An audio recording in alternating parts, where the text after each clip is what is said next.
Meu nome é Rudá Risse, eu sou sociólogo e cientista político e estou aqui para conversar com vocês sobre o conceito de participação. Na verdade, é um pouco mais do que discutir o conceito.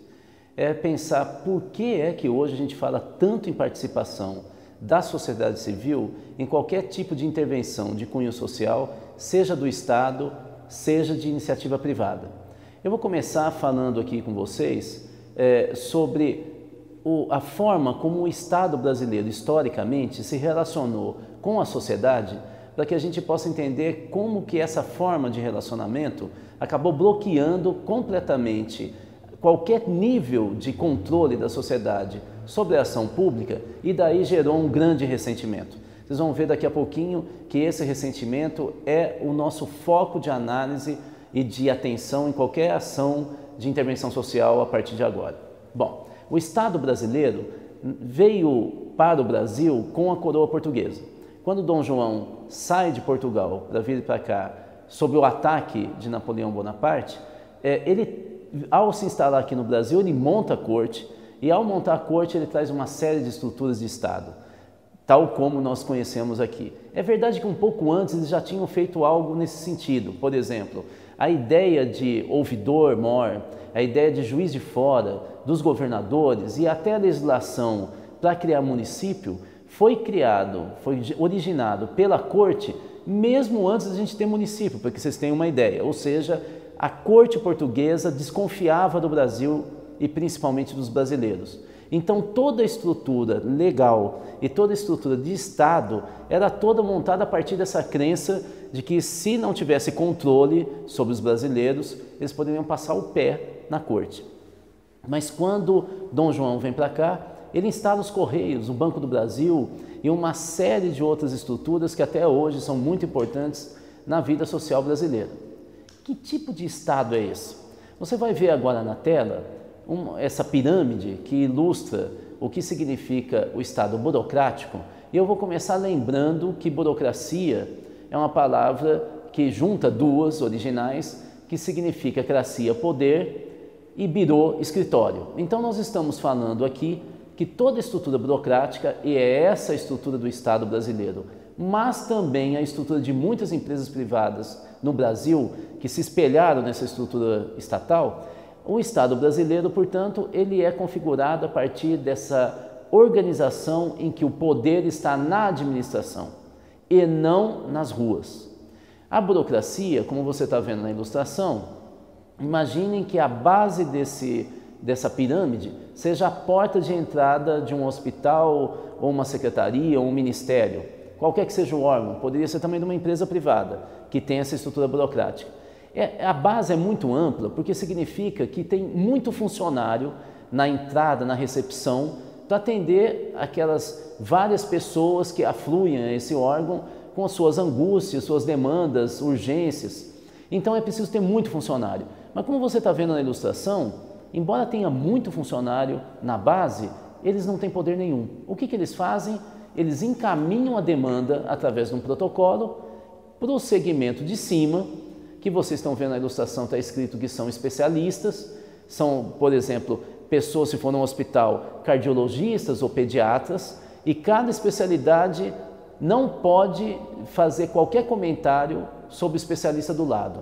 É como se nós tivéssemos umas caixinhas, gavetas de um armário, em que uma não se comunica com a outra, cada uma tem uma função. Você vê também que desse jeito não é possível que só somando todos numa assembleia é possível saber como é que aquela demanda que chegou lá embaixo na recepção, afinal foi respondida, porque cada um responde uma parte, mas é lá no topo dessa pirâmide, lá naquele vértice final, é que está realmente o funcionalismo que manda, que tem poder. Eles estão muito longe, inclusive fisicamente, daquela porta de entrada da secretaria. O que está por trás dessa visão?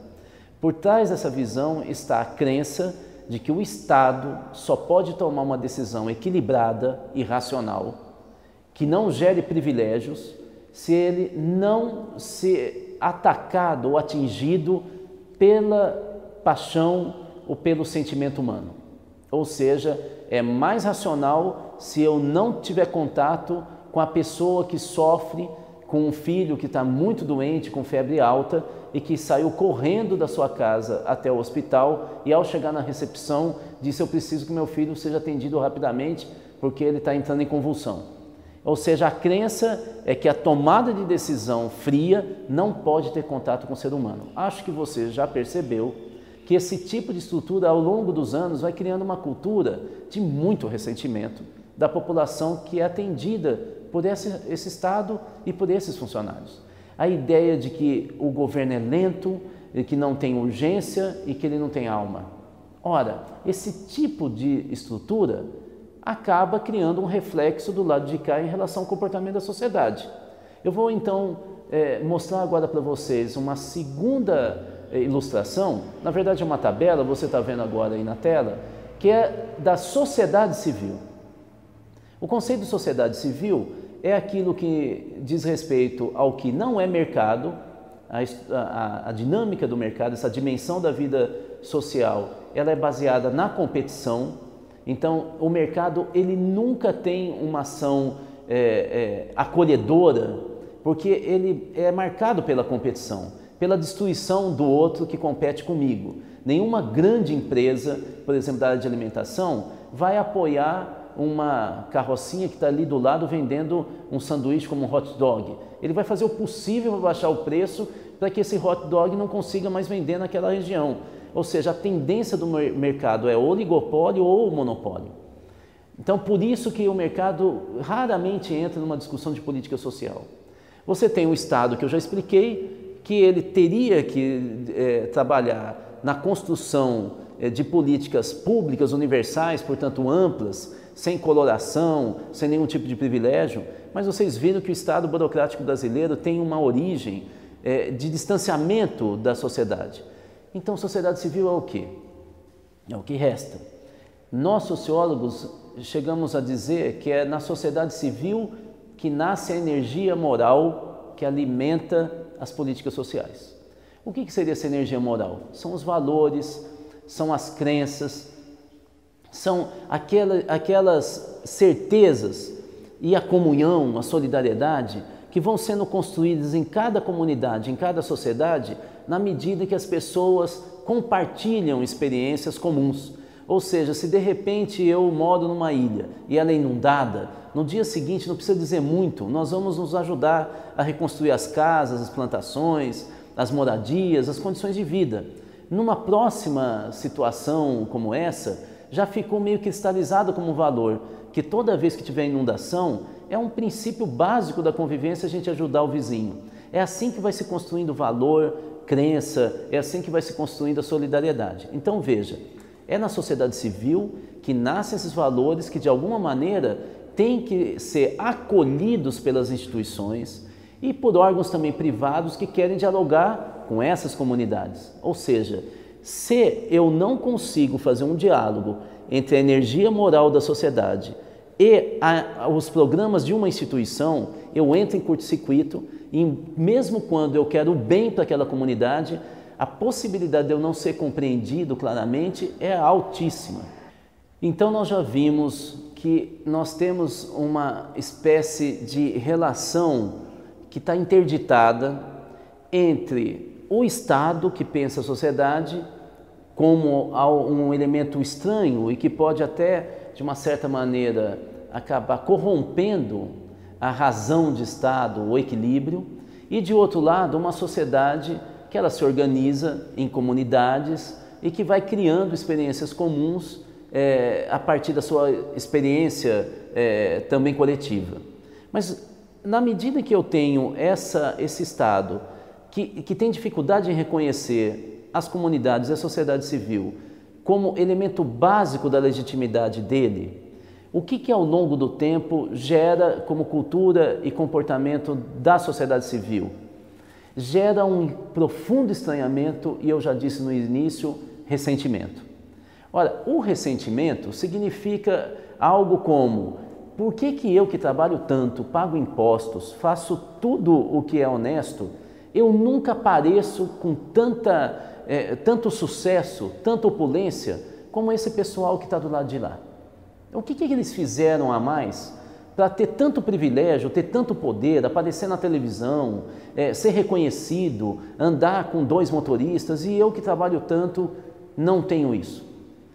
Mais do que isso, quando esse ressentimento caminha para a eleição, o ressentimento se transfigura em algo que nós na ciência política denominamos de cinismo. O que é o cinismo? Eu voto como obrigação, mas a minha alma continua fora da urna. Ou seja, a pessoa que eu estou votando, eu não acredito nele, porque ele na verdade faz parte desse outro patamar da sociedade brasileira, que é esse patamar da política, em que logo depois da eleição nunca mais volta ao meu bairro, ele nunca mais volta à minha casa. Então, o que eu queria que ficasse muito nítido para vocês que estão aqui acompanhando essa discussão, é que nós temos, portanto, uma relação de ressentimento e desconfiança da sociedade em relação a quem tem mais força, opulência, que vem da história original de uma relação de estranhamento e desconfiança do Estado burocrático brasileiro, que é instalado já no século XVI no Brasil, em relação à sociedade civil. É um diálogo de surdo-mudo ou é um diálogo de quem estranha o outro? Então, quem trabalha com política social, mesmo da iniciativa privada, quem trabalha com ações assistenciais ou ações compensatórias ou de promoção da sociedade, vamos lembrar que há uma diferença entre políticas de proteção, quando você apenas protege a pessoa para ela continuar vivendo, então você dá condições para ela de saúde, educação para ela poder competir no mercado, é diferente política de proteção da política de promoção. A política de promoção é quando eu promovo a pessoa daquela condição social que ela está para algo muito melhor. Eu mudo de patamar social. Há um grande debate no mundo em políticas públicas em relação a essa diferenciação. Diz respeito à intersetorialidade, diz respeito ao volume de dinheiro que você investe, diz respeito à forma como você avalia. Porque quando você protege, você só quer ver o resultado daquela ação. Quando você promove, você quer ver o impacto. O impacto não é só se eu atingir o que eu queria, é saber o que mudou na vida da pessoa, de antes de eu agir com depois de eu agir. A ideia de promoção vai ser importante para a gente agora.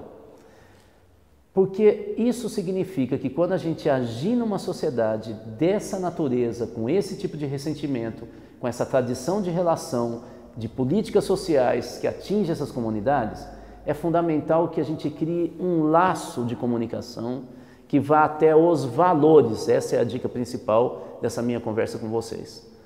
Qualquer órgão que vai desenvolver uma política social com uma comunidade no Brasil, é necessário que ela tenha clareza que ela precisa dialogar com os valores daquela comunidade. Senão, ela volta na memória afetiva daquela comunidade como tudo que os pais, os avós das pessoas que estão naquela comunidade já viram na relação com o Estado e com outras empresas. E como é que a gente faz isso? A primeira questão é tendo um diálogo muito profundo, às vezes até com um certo tempo, para a gente entender quais são as palavras, os valores, quais são até o sociograma, quem é o líder que se relaciona com quem, como é que ele forma uma rede de relacionamentos. Eu saber aonde eu estou pisando. Eu vou dar um único exemplo aqui de uma experiência pessoal que talvez consiga ilustrar o que eu estou dizendo. Tempos atrás eu fui consultor da Camargo Correia e num projeto específico de construção de uma hidrelétrica que iria desalojar muitas famílias. Em determinado momento, o presidente da concessionária que estava criando essa hidrelétrica chama a minha equipe porque 500 famílias que estavam alojadas no vale onde ia ter o alagamento, só que esse alagamento ele só ocorreria um ano depois daquele momento, 500 famílias tinham resolvido parar de trabalhar. E ele não entendia o que estava acontecendo e eles não se abriam. Nós então fomos até a comunidade e começamos a fazer entrevistas em profundidade. É uma técnica qualitativa de pesquisa em que você conversa sobre a vida dessa população. Aí, o nosso conceito articulador na entrevista, ou seja, o conceito que a gente perseguiu o tempo inteiro em qualquer pergunta, era identificar qual era o projeto da família.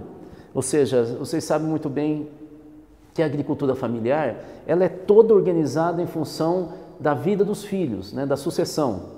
E o que a gente queria entender é pedir para que eles contassem a história da família, daquela família. Os filhos foram ficando maiores, o que eles foram assumindo na propriedade, depois se casaram, para onde eles se dirigiram, de tal maneira que a gente queria entender que a história da família toda vinculada a esse projeto familiar, a gente queria entender o que a construção da hidrelétrica rompia com toda aquela projeção do futuro.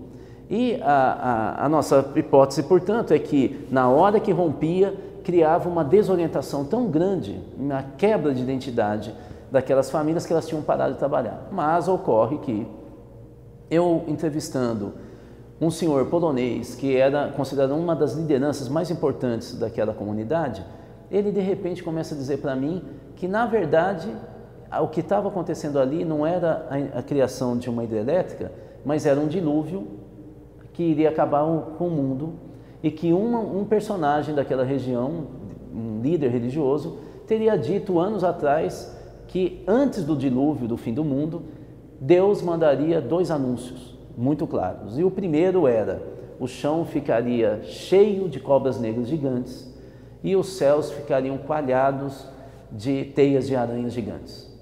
Vocês imaginam como que eu fiquei assustado naquela hora, porque eu até aquele momento não tinha visto nenhuma cobra nem aranha gigante. Aí eu pergunto para aquele senhor: mas onde estão as cobras negras gigantes? E aí ele faz uma cara de desdém para aquele jovem urbano na frente dele, e com um chimarrão assim perto da boca dele, ele fala: o senhor não pegou umas estradas para vir para cá, da rodovia? Os homens que abriram são as cobras negras. E o senhor não passou por um monte de fio de alta tensão que eles estão puxando? São as teias das aranhas. O que essa história mostrava? Mostrava que esse senhor, ele estava pautando toda a ação e comportamento da comunidade dele, daquelas 500 famílias que ele liderava, a partir de uma crença religiosa. E você vê que os engenheiros daquela concessionária não tinham um diálogo, nem uma atenção para poder conversar com esses valores. Isso então é uma dica que eu acho importante passar para vocês, que quando nós vamos fazer uma intervenção numa comunidade, nós precisamos entender, lembra que eu disse, nós precisamos conversar muito antes e entender não só quais são as relações, o mapa das relações comunitárias, quais são as lideranças, quais são as instituições que estão presentes lá, igrejas, escolas, que vão conformando aqueles valores que eu já citei antes, mas eu preciso também ter clareza de qual é, dentre os vários valores, quais aqueles que motivam uma ação. Porque se eu não conseguir me relacionar com a motivação, eu vou de novo reconstruir a tradicional conversa de surdo-mudo. Então, eu quero mostrar essa terceira ilustração para vocês, que talvez auxilie a gente a compreender melhor o que eu estou dizendo. Ou seja, nessa transparência, vocês estão vendo a base da teoria de Max Weber, que é um dos sociólogos mais importantes, um dos fundadores da sociologia no mundo.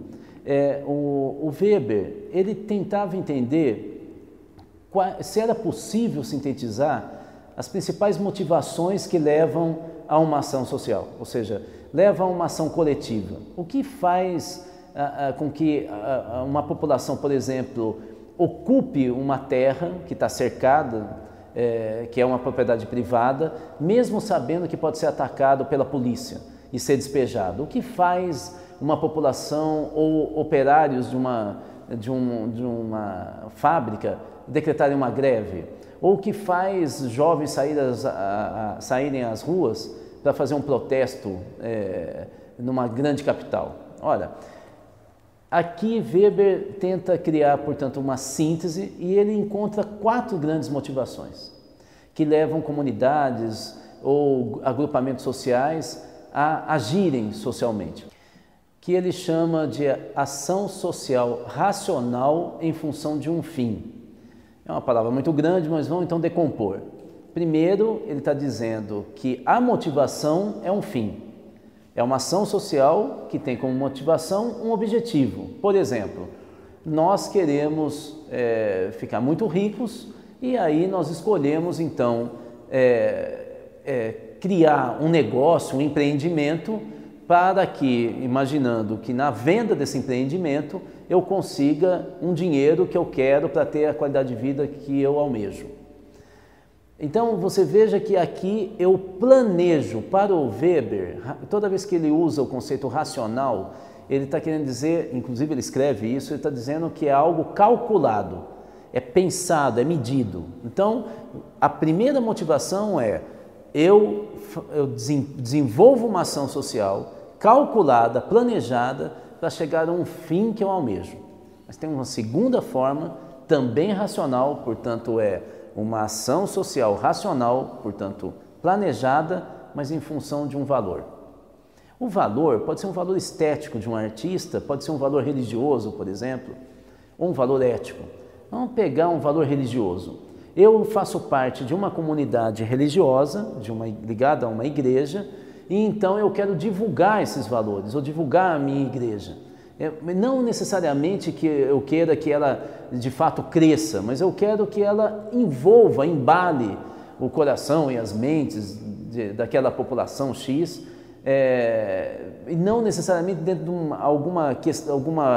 algum resultado concreto, mas é mexer com a cultura, com o comportamento daquela população. Ora, imagine, eu quero então divulgar aquela religião e eu fico pensando então como fazer isso? E aí eu planejo, por exemplo, comprar uma televisão. E a ideia é ter vários canais de televisão espalhados pelo país para divulgar os valores. Vocês entenderam então a diferença? Parece algo muito próximo, mas não é. Os dois são planejados, são calculados, mas um tem como objetivo alcançar um fim concreto e o outro é apenas divulgar um valor, uma ideia, uma noção, um conceito moral. Nós temos agora mais duas motivações que o Weber destaca. As duas não são racionais, são irracionais. A primeira é o que ele chama de ação social voltada para o afeto, ou que tem como motivação o afeto. Nesse caso, são relações vinculadas, por exemplo, a uma liderança carismática, ou até a raiva. Isso ocorre muito com pequenos agrupamentos. Vou aqui citar dois exemplos. Um é, por exemplo, a torcida de um time de futebol. Eu, às vezes, vejo uma outra pessoa que eu não conheço, com a camisa do time que eu torço, e de repente, se eu sinto que ele está sendo abordado por uma outra torcida ou por alguém que não gosta do meu time, eu rapidamente sinto que ele faz parte da minha família, digamos assim. Ele faz parte da minha comunidade. Mesmo eu não conhecendo essa pessoa na prática, ele está incluído, é como se fosse um espírito de corpo. A motivação aqui não é racional, como vocês estão vendo. Weber diz, mais tarde ele vai escrever, dizendo que a liderança carismática, esse é o segundo exemplo que eu quero dar, também se relaciona com os liderados a partir desse afeto, uma forte emoção e identidade. Não tem nada a ver com o racional, não tem nada a ver com o fim, nem mesmo com o valor. É uma relação meio mágica. Ele diz que são vários tipos de líderes carismáticos que geram esse tipo de motivação coletiva. O herói é aquela pessoa que, naquele momento que está pegando fogo num prédio, ele arrisca, é o único que arrisca a sua vida. Então ele se projeta como alguém muito especial. Ou é o demagogo que diz, eu sou como vocês, mas Deus diz que eu tenho que sofrer por vocês, por isso eu vou ser candidato a presidente da República, mas na verdade eu sou como vocês, portanto se eu me eleger, serão vocês no poder contra eles. E pode ser também o profeta, ou seja, aquele que diz, o mundo vai acabar, então sigam esse caminho, que é o caminho da salvação. Ora, vocês percebem que esses três tipos, o herói, o demagogo, o profeta, esses três tipos de líderes carismáticos, eles não têm uma relação racional com ninguém. É uma promessa. Aliás, a palavra carisma vem da Igreja Católica e quer dizer aquele que é tocado por Deus. Ou seja, eu não sei, eu não tenho provas que isso aconteceu, a prova é a própria prática e a relação em si. E a última motivação que o Weber destaca, que impacta uma ação social, ou motiva, ou gera uma ação social, é o que ele chama de ação social pela tradição ou pelo costume. Ou seja, eu repito algo que eu aprendi como um costume, como certo, sem pensar. Vocês veem que aí não é mais planejado. Então, por exemplo, se eu entrar numa igreja, eu tenho que fazer algum tipo de inflexão, porque eu estou na casa de Deus, eu não posso falar alto. Ou se, né, numa relação marcada por uma tradição e pelo costume religioso, se eu tenho um trabalhador na minha propriedade, eu não posso, por exemplo, maltratar os filhos daquele caseiro que eu contratei, por uma questão de costume. E se esse fazendeiro maltratar, ele vai ser muito malquisto. Na hora que ele entrar na igreja, as pessoas vão virar o rosto para ele, ou seja, há um constrangimento coletivo que faz com que aquela pessoa que quebrar um código moral, uma tradição, ele acabe sendo impelido para se afastar daquela comunidade. Vocês estão vendo, por exemplo, que eu tinha citado isso, que pessoas muito religiosas, quando eles ocupam, por exemplo, uma propriedade, se a base deles de pensamento essa propriedade na verdade é terra de Deus, não é terra dos homens, não adianta falar que a lei dos homens proíbe, porque a motivação não é racional, a motivação não é legal, a motivação é religiosa. Acho que ficou claro, não é? O que eu estou querendo dizer é que quando nós vamos fazer uma intervenção social numa comunidade, nós precisamos saber quais são os valores, o que faz com que elas se agreguem, quais são as lideranças que de alguma maneira são referências, e a partir daí eu tento compreender qual é a motivação que faz aquela população acreditar no que eu estou fazendo e se envolver comigo ou não. Essa talvez seja a dica mais importante. Não adianta que a gente tenha um projeto muito bem elaborado, ele estruturado em suas várias etapas, que ele tenha um sistema de avaliação, de monitoramento bem feito, com indicadores muito bem montados, se eu desconsidero que toda vez que nós fazemos a intervenção social, nós estamos nos relacionando com pessoas que são motivadas não só pela razão, mas pelos valores, pelos medos, pelos desencantos, pelas esperanças. Ou seja, nós temos que entender que é fundamental. E aí entrou então a participação. Para terminar, eu vou mostrar rapidamente duas últimas transparências, e aqui nós vamos passar realmente rapidamente, para que fique aqui uma espécie de dica teórica. A primeira transparência que você está vendo nesse momento é uma elaboração de um autor chamado Sher Einstein, em que ele apresenta uma escala do que às vezes nós chamamos de participação e não é, e aquilo que efetivamente é, em termos de políticas sociais participativas. Então você está vendo que aquilo que não é quando você chama uma população para apenas tentar ganhar emocionalmente as mentes e os corações daquelas pessoas, você nem as escuta. Ele chama de terapia, por exemplo, algo como um tipo de reunião em que todos são convidados a falar o que sentem, o que acham, e aí, como grande finale, aquele que os convidou fala, e eu tenho uma solução a esse projeto.